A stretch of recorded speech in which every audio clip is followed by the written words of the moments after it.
আমাকে জান্নাতে যাওয়ার সুযোগ আছে। আমি একদিনও নামাজ পড়িনি, আমি একদিনও দান করিনি, আমি একদিনও কাউকে সম্মান করিনি। এই পৃথিবীর সমস্ত পাপ আমার পছন্দের জিনিস। এই পৃথিবীর সমস্ত নেকি হালাল আমার কাছে অপছন্দের জিনিস। Is there any scope? এখানে কি কোনো সুযোগ আছে আমার জান্নাতে যাওয়ার? যদি আমি বলি যে আমি সংশোধন হব? শোনেন আপনাদের রব কি বলেছে, আমাদের রব কি বলেছে। যদি আজকের দিনে আপনি আপনার গুনাহকে পরিবর্তন না করতে পারেন নেকিতে, আল্লাহ আমাকে তৌফিক দান করুন, আপনাদের তৌফিক দান করুন। আমিন। আল্লাহ বলেন ইল্লা মান তাব, অপরাধ যা খুশি তা হোক, তবে যে লোক তওবা করে, যা খুশি অপরাধ হোক সে ফিরে আসছে। ওয়া আমানা, ঈমান আনছে, ওয়া আমিলা আমালান সালিহা, এবং সৎ কর্ম করছে। ফাউলাইকা ইউবাদদিলুল্লাহু সাইয়্যাতিহিম হাসানাত। এই লোকটা যখন ঈমান আনছে আর খারাপ কাজে যায় নাই, হারাম কাজে যায় নাই, কিছু ভালো ভালো কাজ করা শুরু করছে। আল্লাহ বলছে তার আগের যে গুনাহ আছে সবগুলোকে ক্ষমা তো করব নেকিতে পরিবর্তন করব। ওয়া কানা আল্লাহু গফুরুর রহিম। ইয়া নাস ইত্তাকিল্লাহ, আল্লাহকে ভয় করো। কেমন রব পেয়েছো? ওয়া কানা আল্লাহু গফুরুর রহিম। তিনি কিভাবে তোমার গুনাহকে নেকিতে পরিবর্তন করবেন? কারণ তিনি হচ্ছেন ক্ষমাশীল, পরম দয়ালু, সীমান্ত। তোমার অপরাধ অনেক হয়ে গেছে না? আমি তো এমনিতেও অপরাধী, আজকেরও জাহান্নামী, কালকেরও জাহান্নামী, আর ভালো কাজ করে করবো কি? দূর, যেমনে আসি এমনি থাক, আল্লাহ কি আমাকে ক্ষমা করবে? এই চিন্তা থেকে বের হও। শেষ হাদিস, এই মাহফিলের শেষ বক্তব্য, শেষ হাদিস এটা। আনাস ইবনে মালিক রাদিয়াল্লাহু আনহু, আনাস ইবনে মালিক রাদিয়াল্লাহু আনহু থেকে বর্ণিত, তিনি বলেন সামি'তু রাসূলুল্লাহ সাল্লাল্লাহু আলাইহি ওয়াসাল্লাম, আল্লাহর নবী সাল্লাল্লাহু আলাইহি ওয়াসাল্লামকে বলতে শুনেছি। দেখেন, একদিকে আল্লাহ কি বলেছে, আল্লাহ কোরআনে সরাসরি বলছে যে অপরাধ যা খুশি তা হোক, যদিও বলে আর জীবনে অপরাধ করব, ফিরে চলে আসব, ভালো কাজ করব, অপরাধের কাছে আর আমি নাই, আল্লাহ গো আমি দোস্ত, তুমি আমাকে আর অপরাধে পাবা না। আল্লাহ বলছে যে গুনাহকে নেকিতে পরিবর্তন করবে, রাইট? যখন কিয়ামত আসবে, এটা একটা বিপদ, বিশাল বড় একটা বিপদ হবে। সেদিন মানুষ স্মরণ করবে যা কিছু তার জন্য, যা কিছু করার জন্য সে জোর প্রচেষ্টা চালিয়েছে, বাড়ি গাড়ি, সুন্দরী বউ, নারী, কত কি, ধন সম্পদ, শক্তি, দাপট, আধিপত্য, বিদ্যা, বুদ্ধি, পরিচিতি, একটা কিছু যেটা সে চেষ্টা করেছিল পৃথিবীতে, যখন কিয়ামত আসবে সে স্মরণ করবে যা সে চেষ্টা করেছিল খুব বেশি। বুররিজাতিল জাহিমু লিমান ইয়ারা, এবং সেদিন জাহান্নামকে উন্মুক্ত করা হবে মানুষের সামনে, যা মানুষ দেখতে পাবে। ফাআম্মা মান তাগা, অতঃপর যে দুনিয়ায় সীমা লঙ্ঘন করেছে, লিমিট ক্রস করছে যে ব্যক্তি, ওয়া আথারাল হায়াতাদ দুনিয়া, আর পার্থিব জীবনকে পরকালের চাইতে বেশি প্রাধান্য দিয়েছিল যে ব্যক্তি, ফাইন্নাল জাহিমা হিয়াল মাওয়া, জাহান্নামই হবে তার থাকার জায়গা। ওয়া আম্মা মান খাফা মাকাম রাব্বিহি ওয়া নাহান নাফসা আনিল হাওয়া, আর যে লোক তার প্রতিপালকের সামনে দাঁড়ানোর ভয় করেছিল এবং নিজেকে কামনা বাসনা থেকে কি করেছে, নিবৃত্ত রেখেছিল, ইন্নাল জান্নাতা হিয়াল মাওয়া, জান্নাত হবে তার থাকার জায়গা। খুব সিম্পল, তাই না? যে লোকটা আখিরাতের চাইতে দুনিয়াকে বেশি প্রাধান্য দেবে, তার থাকার জায়গা জাহান্নাম হবে। খুব সিম্পল। এবার সে যেই হোক, যার কাছে প্রায়োরিটি পৃথিবীর বেশি, সে জাহান্নামে যাবে। আর যে তার রবের সামনে দাঁড়াবে এমনটা ভয় করে এবং ইতস্ত হয়, এবং যে মনে প্রাণে বিলিভ করে সে তার রবের সামনে দাঁড়াবে, সে জান্নাতে বসবাস করবে। খুব সিম্পল লজিক, জান্নাতে যাবে। কেমন? আল্লাহ আমাদেরকে বুঝার তৌফিক দান। দেখুন তিনি ভাইরা, এই পৃথিবীতে যত নবী রাসূল আসছে সবাই দাওয়াত শুরুতে দিয়েছে লা তুশরিক বিল্লাহ অথবা কুলু লা ইলাহা ইল্লাল্লাহ। পৃথিবীর প্রথম দাওয়াতে যে আল্লাহর সাথে অংশীদারিত্ব করিও না, এবং তুমি সাক্ষ্য দাও যে আল্লাহ ছাড়া কোনো সত্য ইবাদত করার মতো উপযোগী কোনো ইলাহ নেই, আল্লাহ ছাড়া সত্য কোনো মাবুদ নেই, মিথ্যা অনেক মাবুদ আল্লাহ হচ্ছে সত্য মাহবুদ। যেমনটা লুকমান হাকিম বলেছে, ওয়াইদ ক্বালা লুকমানু লিইবনিহি ওয়া হুয়া ইয়াইযুহু, আল্লাহ সুবহানাহু ওয়া তাআলা বলেন যে আর স্মরণ করুন যখন লুকমান উপদেশ দিতে গিয়ে তার পুত্রকে, মানে ওয়াজ করতে গিয়ে তার পুত্রকে বলেছে, ইয়া বুনাই, হে আমার সন্তান, বা হে আমার প্রিয় বৎস, লা তুশরিক বিল্লাহ, তুমি আল্লাহর সাথে শিরক করো না, ইন্না শিরকা লাযুলমুন আযীম, নিশ্চয়ই শিরক হচ্ছে পৃথিবীর বড় জুলুম। এটা তো আল্লাহ বলেছে। শিরক সম্পর্কে যদি আপনি রাসূল সাল্লাল্লাহু আলাইহি ওয়াসাল্লাম থেকে শুনতে চান তাহলে আন আবি বকরতা রাদিয়াল্লাহু আনহু قال, আবু বকর রাদিয়াল্লাহু আনহু থেকে বর্ণিত, তিনি বলেন, قال النبي صلى الله عليه وسلم, আল্লাহর রাসূল সাল্লাল্লাহু আলাইহি ওয়াসাল্লাম বলেছেন, আলা উনাব্বিউকুম বিআকবারিল কাবাইর, আমি কি তোমাদের সবচাইতে বড় কবিরা গুনাহগুলো সম্পর্কে জানাবো না বা অবহিত করব না? সালাসান, আপনি বলছেন পৃথিবীর সবচেয়ে দামি মানুষ, পৃথিবীর সবচেয়ে প্রিয় মানুষ, হাবিবুল্লাহ, হাবিবুল্লাহ, হাবিবুল্লাহ, আল্লাহর পছন্দের মানুষ তিনবার একই কথা বললেন, আমি কি তোমাদেরকে পৃথিবীতে যত অপরাধ আছে এর মধ্যে সবচেয়ে বড় অপরাধগুলো সম্পর্কে আমি তোমাদেরকে জানাবো, অবহিত করবো? সাহাবারা সবাই বললেন, ক্বালু, সবাই বললেন, বেলা, জি অবশ্যই, ইয়া রাসূলুল্লাহ সাল্লাল্লাহু আলাইহি ওয়াসাল্লাম, আপনি অবশ্যই আমাদেরকে জানাবেন। তিনি বললেন, আল্লাহ নবী সাল্লাল্লাহু আলাইহি ওয়াসাল্লাম বললেন, ক্বাল, তিনি বললেন, আল ইশরাকু বিল্লাহ, সেগুলো হচ্ছে আল্লাহর সাথে শিরিক করা, ওয়া উকুকুল ওয়ালিদাইন, এবং পিতামাতার অবাধ্য হওয়া, ওয়া জালাসা ওয়া কানা মুত্তাকিয়ান ফাকাল, তিনি হেলান দিয়ে বসেছিলেন, এবার সোজা হয়ে বসলেন এবং বললেন, আলা ওয়া কাউলু যুর, মিথ্যা সাক্ষ্য দেওয়া। কার কার মা বাপ বেঁচে আছে? সুবহানাল্লাহ, সবার মা বাপ বেঁচে আছে না? মা অথবা বাপ যে কোনো একজন বেঁচে আছে। কার? তোমাকে বলে রাখি ছোট ভাই, না বা মুরব্বী, আপনাকে বলে রাখি, অনেক মুরব্বীর মানে মা বাপ মুরব্বী, উনি নিজেও মুরব্বী হয়ে গেছে। ফর এক্সাম্পল, বাপের বয়স 85, ওনার বয়স 50+, এরকম আছে। পৃথিবীর সবচেয়ে বড় অপরাধ হচ্ছে কি? আল্লাহর সাথে শিরক করা, রাইট? দ্বিতীয় বড় অপরাধ হচ্ছে, মানে এগুলো দ্বিতীয় তৃতীয় না, আসলে এগুলো বড় অপরাধের অন্তর্ভুক্ত। কেমন ক্যাটাগরিজ করা যাবে না, 1 2 দিয়ে বলা যাবে না, এগুলো বড় অপরাধ। এর ভিতরে এগুলো চলে আসছে বাবা মায়ের অবাধ্য হওয়া, যেটা আজকের দিনে বলতে পারি আমি যে অনেকবার, যে আমার ইনক্লুডিং মি, আমি সহ বলতে পারি যে আমরা অনেকেই অপরাধ। আল্লাহকে কেউ গালি দেয়? মুসলিমদের মধ্যে মা বাপকে অনেকে গালি দেয়। আল্লাহকে কেউ গালি দেয় না? দেয়। যারা অন্য ধর্মীয় দেব দেবতাকে গালি দেয় তাদের সামনে, তারাও আল্লাহকে গালি দেয়, ওই ধর্মীয় লোকরা। বহু ফেসবুকে আমি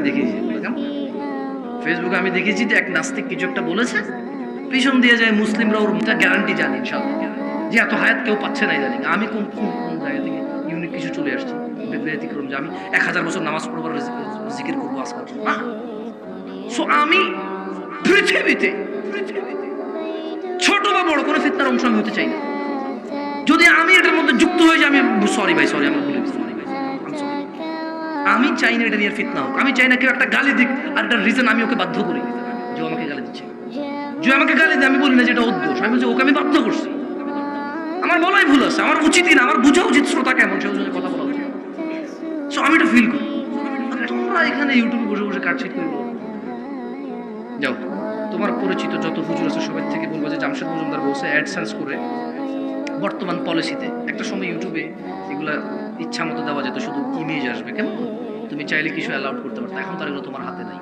এখন তুমি বলবো যে ভাই আপনি অ্যাড দেই আর না দেই, ইউটিউবে তো 5 সেকেন্ড এমনিই চলে। তোমার কথা হচ্ছে কেমন একবার দরজা খোলা ঘরে, তুমি চিন্তা করলা আরে চোর তো চুরি করে ফেলবে, আবার আমি চুরি করে ফেলবো। আরে মানে ইউটিউব তো দিবেই অ্যাড, এবার আমি দিয়ে দিই। আরে ইউটিউব দিলে ইউটিউবের গুণ হবে, তুমি দিলে তোমার গুণ হবে। আসলে বুঝো না, ওই বেটার দরজা খোলা চুরি যে করবে সেই চোর, আর তারই গুণ হবে। যে চুরি করবে না সে চোর না, তার চুরির গুণটাও হবে না। তোমাকে বুঝাইতে পারে। আল্লাহ আমাদেরকে বুঝার তৌফিক দান করুন। এই গ্রামের নাম কি? বড়টেক। কঠিন নাম, বলতে পারবো না। 5 দোনা, ঠিক আছে। ওয়াল্লাহি আসলে কঠিন নাম হয়ে গেছে। দিনী ভাইরা, আপনাদেরকে বেশিক্ষণ বসে রাখবো না, বিরক্ত হইন না কেমন? আমি একটু ইনশাআল্লাহ এই তো 4-5 মিনিট ইনশাআল্লাহ। 5 দুনার মানুষ, ইত্তাকিল্লাহ হাক্কা তুকাতিহ, আল্লাহকে ভয় এবং ভালোবাসো। হাক্কা তুকাতিহ, যেভাবে আল্লাহকে ভয় এবং ভালোবাসা উচিত।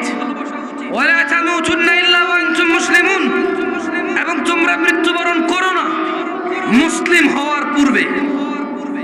জেনে রাখো পৃথিবীতে একটা আমল আছে, যে আমল তোমার সমস্ত, পৃথিবীতে একটা পাপ আছে, একটা কাজ আছে, যে পাপ তোমার সমস্ত আমলকে নষ্ট করে দেবে। যেমনটা আল্লাহ তাআলা কোরআনুল কারীমে বলছে, ওয়ালাকাদ উহিয়া ইলাইক ওয়া ইলাল্লাযিনা মিন ক্বাবলিক লাইন আশরাকতা লায়াহবাতান্না আমালুক ওয়া লা তাকুনান্না মিনাল খাসিরিন।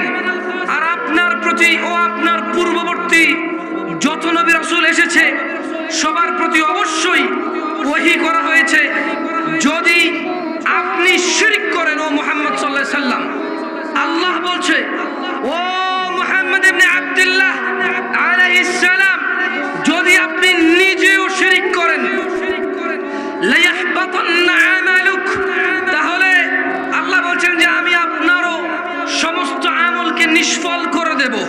ওয়ালা তাকুনান্না মিনাল খাসিরিন রাহমাতাল লিল আলামিন, ইমামুল আম্বিয়া ইমামুল মুরসালিন, যেই হন না কেন যদি আপনি নিজেও শিরক করে বসেন, ওয়ালা তাকুনান্না মিনাল খাসিরিন, আপনিও ক্ষতিগ্রস্তদের অন্তর্ভুক্ত হয়ে যাবেন।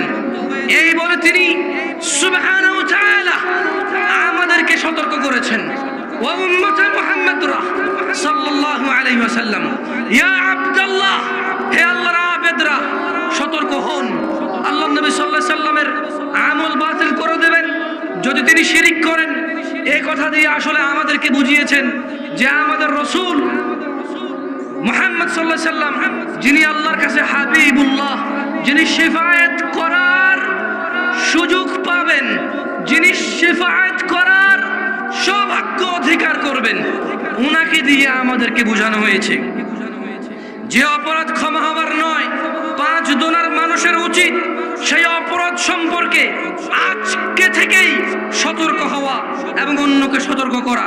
ইন্নাল্লাহ, নিশ্চয় আল্লাহ, লা ইয়াগফির, ক্ষমা করবেন না, আইয়ুশরাকা বিহি, যে আল্লাহর সাথে শিরক করে, ওয়া ইয়াগফির, আর ক্ষমা করে দেবেন, মা দুনা যালিকা লিমান ইয়াশা, যা খুশি তা আল্লাহ তাআলা, নিশ্চয় আল্লাহ ক্ষমা করবে না শিরককে, এই ছাড়া ক্ষমা করে দেবেন মা দুনা যালিকা লিমান ইয়াশা, আল্লাহর যা ইচ্ছা তা তিনি ক্ষমা করবেন, যাকে ইচ্ছা তাকে ক্ষমা করবেন। ওয়া মান ইউশরিক বিল্লাহ, ও 5 দুনার মানুষ, যে আল্লাহর সাথে শিরক করবে, ফাকাদ ইফতারা ইসমান আযীমা, নিশ্চয় সে মহাপাপ রটনা করলো। ইন্নাল্লাহ, নিশ্চয় আল্লাহ, লা ইয়াগফির, ক্ষমা করবে না, আইয়ুশরাকা বিহি, যে আল্লাহর সাথে শিরক করে, ওয়া ইয়াগফির, আর ক্ষমা করে দেবেন, মা দুনা যালিকা লিমান ইয়াশা, যার যা খুশি অপরাধ, যাকে খুশি তা ক্ষমা করে দিতে পারেন তিনি, যে শিরক করবে না। ওয়া মান ইউশরিক বিল্লাহ, যে আল্লাহর সাথে শিরক করলো, ফাকাদ দাল্লা দালালান বাঈদা, যে আল্লাহর সাথে শিরক করলো, নিশ্চয় এই পৃথিবীর বুকে যত মানুষ পথভ্রষ্ট আছে, সব মানুষ যদি এক জায়গায় চলে আসে, আর তাদের মধ্যে যদি শিরক না থাকে, যদি একজন মানুষ যদি শিরক করে বসে, আল্লাহ বলেন যে ফাকাদ দাল্লা দালালান বাঈদা, যে লোকটা শিরক করলো সে সবচাইতে বেশি পথভ্রষ্ট হলো, ওর চাইতে পথভ্রষ্ট এই পৃথিবীর আর কেউ নাই যে মুশরিক। ইন্নাহু মান ইউশরিক বিল্লাহ, নিশ্চয় কেউ আল্লাহর সাথে শিরক করলে, ফাকাদ হারামাল্লাহু আলাইহিল জান্নাহ, আল্লাহ তাআলা তার জন্য হারাম করে দেবেন জান্নাতকে, ওয়া মাওয়াহুন নার, তার থাকার জায়গা হবে জাহান্নাম, ওয়া মা লিয-যালিমিনা মিন আনসার, এবং তার জন্য সেখানে কোনো সাহায্যকারী থাকবে না জালেমের জন্য। যেই ব্যক্তি শিরক করে তার চাইতে বড় জালেম আর এই পৃথিবীতে কেউ নাই। ইন্নাল্লাযীনা কাফারু, নিশ্চয় কিতাবাদীদের মধ্যে যারা কুফরি করেছে, মিন আহলিল কিতাব, যাদেরকে ইন্নাল্লাযীনা কাফারু মিন আহলিল কিতাবি ওয়াল মুশরিকিন ফি নারি জাহান্নাম খালিদিনা ফিহা উলাইকা হুম শাররুল বারিয়া, নিশ্চয় কিতাবাদীদের মধ্যে যারা কুফরি করেছে তারা এবং মুশরিকরা জাহান্নামের আগুনে স্থায়ীভাবে অবস্থান করবে, তারাই হচ্ছে সৃষ্টির অদম। সুতরাং দ্বীনি ভাইয়েরা, 5 দুনার মুসলিম তাওহীদি জনতারা, মানুষ, তোমাদের উচিত এখনই আল্লাহর একত্ব মতবাদের দিকে ফিরে আসা।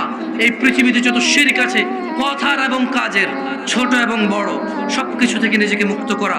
যদি তুমি শিরক থেকে নিজেকে মুক্ত করো তবে জেনে রাখো, কুলিল্লাহুম্মা মালিকাল মুলক, বলুন মুহাম্মদ সাল্লাল্লাহু আলাইহি ওয়াসাল্লাম, আল্লাহুম্মা মালিকাল মুলক, হে আল্লাহ, হে সার্বভৌম শক্তির মালিক, তুতিল মুলকা মান তাশা, আপনি যাকে ইচ্ছা ক্ষমতা প্রদান করেন। ওয়া তানজিউল মুলকা মিম্মান তাশা, আপনি যাকে ইচ্ছা ক্ষমতা যার থেকে ইচ্ছা কেড়ে নেন। ওয়া তুইজ্জু মান তাশা, যাকে খুশি ইজ্জত দেন। ওয়া তুযিল্লু মান তাশা, যাকে খুশি অপদস্থ করেন। বিয়াদিকাল খায়র, সমস্ত কল্যাণ আপনার হাতে। ইন্নাকা আলা কুল্লি শাইইন কাদির, নিশ্চয়ই আপনি সবকিছুর উপর ক্ষমতাবান। ও পাঁচ দোনার যুবক এবং বৃদ্ধরা, যুবতী এবং বৃদ্ধারা, ও পাঁচ দোনার ধনী এবং দরিদ্ররা, জেনে রাখো, আল্লাযীনা আমানু, যারা ঈমান এনেছে, ওয়ালাম ইয়ালবিসু ঈমানাহুম বিযুলম, এবং নিজেদের ঈমানের সাথে শিরককে মিশ্রিত করেনি। উলাইকা লাহুমুল আমন, যারা নিজেদের ঈমানের সাথে শিরক করেনি তারাই পাবে নিরাপত্তা, তাদের জন্যই হচ্ছে নিরাপত্তা। ওয়া হুম মুহতাদুন, এবং তারাই হচ্ছে হিদায়াত প্রাপ্ত। দ্বীনি ভাইরা, বুঝার চেষ্টা করুন, আল্লাহ তাআলা আপনাদেরকে ডাকছে, ওয়াসারিউ ইলা মাগফিরাতিন মির রাব্বিকুম ওয়া জান্নাতিন আরদুহাস সামাওয়াতু ওয়াল আরদ উইদ্দাত লিল মুত্তাকিন। আর তোমরা তীব্র গতিতে চলো নিজেদের রবের ক্ষমার দিকে এবং সেই জান্নাতের দিকে, যে জান্নাতের বিস্তৃতি আসমান ও জমিন সমূহের সমান, যা প্রস্তুত রাখা হয়েছে মুত্তাকিদের জন্য, যারা আল্লাহকে ভয় করে এবং ভালোবাসে তাদের জন্য। দেখুন দ্বীনি ভাইরা, আপনাদের ছোট্ট একটা আয়াত বলে আমি মাহফিল প্রায় শেষের দিকে চলে আসছি, বিরক্ত করব না আপনাদেরকে। এইখানে যারা আছেন, আপনারা কি আপনাদের গুনাহগুলোকে নেকিতে পরিবর্তন করতে চান? এটাকে আমি করে দিতে পারবো? কে করবে? যারটা যার সে তারটা করে নেবে। একটা আয়াত বলে, একটা হাদিস বলে বক্তব্য শেষ করে দেবো। দেখেন এটা আপনার কাজে আসে কিনা। ওয়াল্লাহি, যদি এই আয়াত আর এই হাদিস আজকের মাহফিলে আপনার সারা জীবনের জন্য কাজে না আসে, আমি এটা বলবো না যে আর আসবে না, আমি আল্লাহর কাছে দোয়া করবো, আল্লাহ আপনাকে হিদায়াতের পথে আপনাকে আরো দৃঢ় করুন এবং আপনাকে আরো তৌফিক দান। তবে ওয়াল্লাহি, এমন সুযোগ পৃথিবীতে কেউ কাউকে দেয়। ধরে নেন আপনার কাছে 10,000 কোটি টাকা জাল টাকা আছে। কয় হাজার কোটি টাকা? এখন আপনি ধরা পড়েছেন, আপনার অবস্থা কি হইতে পারে বলতে পারেন? এখন ধরেন সরকার বললো যে ঠিক আছে, তোমরা কেউ আর জাল টাকা বানায়ও না, যার যে টাকা আছে সেই টাকা আত্মসমর্পণ করো, আর এই জাল টাকা সমান সমান আসল টাকা নিয়ে যাও, তবে আর জাল টাকা বানাবা না। ভাবা যায় এটা? কেউ করবে এটা? পৃথিবীতে কি এমন সরকার আসবে যে এটা করবে? তবে শুনেন, আপনাদের রব, আমার রব আল্লাহ, আল্লাহ আল্লাহ আল্লাহ, সূরা ফুরকানে আল্লাহ তাআলা নিজে বলছে, এটা কোরআনের আয়াত, কেউ এগুলো নাড়াইতে চাড়াইতে পারবে না। কেন?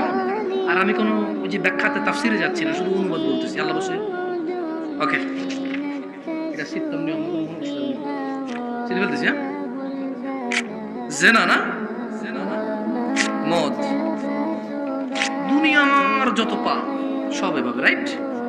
এবার আল্লাহ বলতেছে যে ঠিক আছে, যা আছে একদম ভর্তি। হ্যাঁ, বলছে ইল্লা, তবে।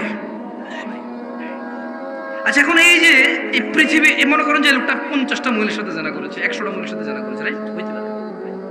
হইতে পারে যে এই পৃথিবীতে যত মদ তৈরি হয়েছে 4 ভাগের 1 ভাগ সে খেয়ে ফেলছে। হইতে পারে কিনা? না, হইতে পারে না। তারপর ধরে নিলাম তর্কের খাতিরে, কিসের খাতিরে? তর্কের খাতিরে ধরে নিলাম যে যদি এর গুনাহগুলো দেখা যাইতো তাহলে পুরো পৃথিবী অন্ধকার হয়ে যেত। পুরো পৃথিবী কি হয়ে যেত? অন্ধকার হয়ে যেত। এমন একটা লোক জান্নাতে যাবে কিভাবে? এমন যদি লোকটা হঠাৎ করে বলে যাবে, ইজ দেয়ার এনি স্কোপ? ধরেন লোকটা বলল যে আমার কি জান্নাতে যাওয়ার সুযোগ আছে? আমার বয়স 50, আমি একদিনও নামাজ পড়িনি, আমার কি জান্নাতে যাওয়ার সুযোগ আছে? আমি একদিনও নামাজ পড়িনি, আমি একদিনও দান করিনি, আমি একদিনও কাউকে সম্মান করিনি। এই পৃথিবীর সমস্ত পাপ আমার পছন্দের জিনিস, এই পৃথিবীর সমস্ত নেকি হালাল আমার কাছে অপছন্দের জিনিস। Is there any scope? এখানে কি কোনো সুযোগ আছে আমার জান্নাতে যাওয়ার? যদি আমি বলি যে আমি সংশোধন, শুনেন আপনাদের রব কি বলেছে, আমাদের রব কি বলেছে। যদি আজকের দিনে আপনি আপনার গুনাহকে পরিবর্তন না করতে পারেন নেকিতে, আল্লাহ আমাকে তৌফিক দান করুন এবং আপনাদের তৌফিক দান করুন, আমিন। আল্লাহ বলেছেন ইল্লা মান তাব, অপরাধ যা খুশি তা হোক, তবে যেই লোক তওবা করে, যা খুশি অপরাধ হোক সে ফিরে আসছে, ওয়া আমানা, ঈমান আনছে, ওয়া আমিলা আমালান সালিহা, এবং সৎ কর্ম করছে, ফাউলাইকা ইউবাদদিলুল্লাহু সাইয়্যাতিহিম হাসানাত, এই লোকটা যখন ঈমান আনছে আর খারাপ কাজে যায় নাই, হারাম কাজে যায় নাই, কিছু ভালো ভালো কাজ করা শুরু করছে, আল্লাহ বলছে তার আগের যে গুনাহ আছে সবগুলোকে ক্ষমা তো করব নেকিতে পরিবর্তন করব। ওয়া কানা আল্লাহু গফুরুর রহিম। ইয়া নাস ইত্তাকিল্লাহ, আল্লাহকে ভয় করো। কেমন রব পেয়েছো? ওয়া কানা আল্লাহু গফুরুর রহিম। তিনি কিভাবে তোমার গুনাহকে নেকিতে পরিবর্তন করবেন? কারণ তিনি হচ্ছেন ক্ষমাশীল, পরম দয়ালু, সেবাবিত। তোমার অপরাধ অনেক হয়ে গেছে না? আমি তো এমনিতেও অপরাধী, আজকেরও জাহান্নামী, কালকেরও জাহান্নামী, আর ভালো কাজ করে করব কি? দূর, যেমনে আসি এমনে থাক, আল্লাহ কি আমাকে ক্ষমা করবে? এই চিন্তা থেকে বের হও। শেষ হাদিস, এই মাহফিলের শেষ বক্তব্য, শেষ হাদিস এটা। আনাস ইবনে মালিক রাদিয়াল্লাহু আনহু, আনাস ইবনে মালিক রাদিয়াল্লাহু আনহু থেকে বর্ণিত, তিনি বলেন সামি'তু রাসূলুল্লাহ সাল্লাল্লাহু আলাইহি ওয়াসাল্লাম, আল্লাহর নবী সাল্লাল্লাহু আলাইহি ওয়াসাল্লামকে বলতে শুনেছি। দেখেন, একদিকে আল্লাহ কি বলেছে, আল্লাহ কোরআনে সরাসরি বলছে যে অপরাধ যা খুশি তা হোক, যদিও বলে আর জীবনে অপরাধ করব, ফিরে চলে আসব, ভালো কাজ করব, অপরাধের কাছে আর আমি নাই, আল্লাহ গো আমি তুষ্ট, তুমি আমাকে আর অপরাধে পাবা না। আল্লাহ বলছে যে গুনাহকে নেকিতে পরিবর্তন করবে, রাইট? এবারে মুহাম্মদ সাল্লাল্লাহু আলাইহি ওয়াসাল্লাম কি বলছে দেখেন, বলছেন যে আনাস ইবনে মালিক রাদিয়াল্লাহু আনহু থেকে বর্ণিত, তিনি বলেন যে আল্লাহ নবী সাল্লাল্লাহু আলাইহি ওয়াসাল্লামকে তিনি বলতে শুনেছেন যে ক্বাল আল্লাহ, আল্লাহ তাআলা বলেন, ইয়া ইবনে আদম, হে আদম সন্তান, ইন্নাকা মা দাআউতানি ওয়া রাজাউতানি গফারতু লাক, যতক্ষণ তুমি আমাকে ডাকতে থাকবে এবং আমার হতে ক্ষমা পাওয়ার আশায় থাকবে, আমি তোমাকে ক্ষমা করে দেব। মানে আপনি যতক্ষণ মনে মনে ভাববেন আমি আল্লাহর কাছে মাপ চাইবো আর এই অপরাধ করবো না, আল্লাহ আমাকে মাফ করবে, আল্লাহ ততক্ষণ মাফ করতে থাকবে। একটু আপনাকে বলছি আপনার অপরাধ কি? আমি বলছি পৃথিবীতে যা মদ হয়েছে 4 ভাগের 1 ভাগ খেয়ে ফেলছেন আর কি। যেদিন থেকে গাঁজা উৎপাদন হয়েছে পৃথিবীর সব গাঁজা আপনি একাই খেয়ে ফেলছেন আর কি। এটা আমি উদাহরণ দিয়ে পারবো না, সবচেয়ে ভালো উদাহরণ কে দেবে?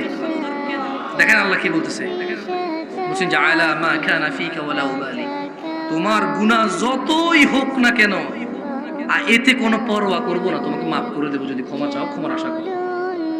ইয়া ইবনে আদম, হে আদম সন্তান, লাউ বালাগাত যুনুবুকা আলানাস সামা, হে আদমের ছেলে মেয়েরা, তোমাদের গুনাহ যদি জমিন থেকে আসমানের মেঘমালা পর্যন্ত পৌঁছায়, সুম্মা ইস্তাগফারতানি, অতঃপর যদি তুমি বলো আল্লাহ অপরাধ যেগুলো হয়েছে তুমি তো জানো, আমি ক্ষমা চাই তোমার কাছে, আর অপরাধ করব না।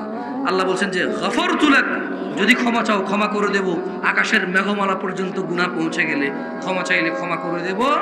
ওয়ালা উবালি, কারো পরোয়া করি না আমি আল্লাহ। ইয়া ইবনে আদম, হে আদম সন্তান, ইন্নাকা লাউ আতাইতানি বিকুরাবিল আরদি খাতিয়া, হে আদমের ছেলে মেয়েরা, তোমরা যদি জমিন পরিপূর্ণ করে গুনাহ নিয়ে আমি আল্লাহর নিকট আসো, সুম্মা লাকিতানি, এই পৃথিবী পরিমাণ গুনার মধ্যে যদি লা তুশরিকু বি শাইআ, এই জমিন পরিপূর্ণ গুনার মধ্যে যদি আমি কোনো শিরিক না দেখি, লা আতাইতুকা বিকুরাবিহা মাগফিরা, যদি শিরিক না থাকে তোমার গুনার মধ্যে, এই জমিন পরিপূর্ণ ক্ষমা নিয়ে এসে তোমাকে ক্ষমা করে যাবে। আকুলু কওলি হাযা আস্তাগফিরুল্লাহ লি ওয়া লিসাইরিল মুমিনিন। سبحانك اللهم وبحمدك أشهد أن لا إله إلا أنت أستغفرك وأتوب إليك وآخر دعوانا الحمد لله رب العالمين। এটা বললে মনে সবাই বোঝা যে বসে আছে।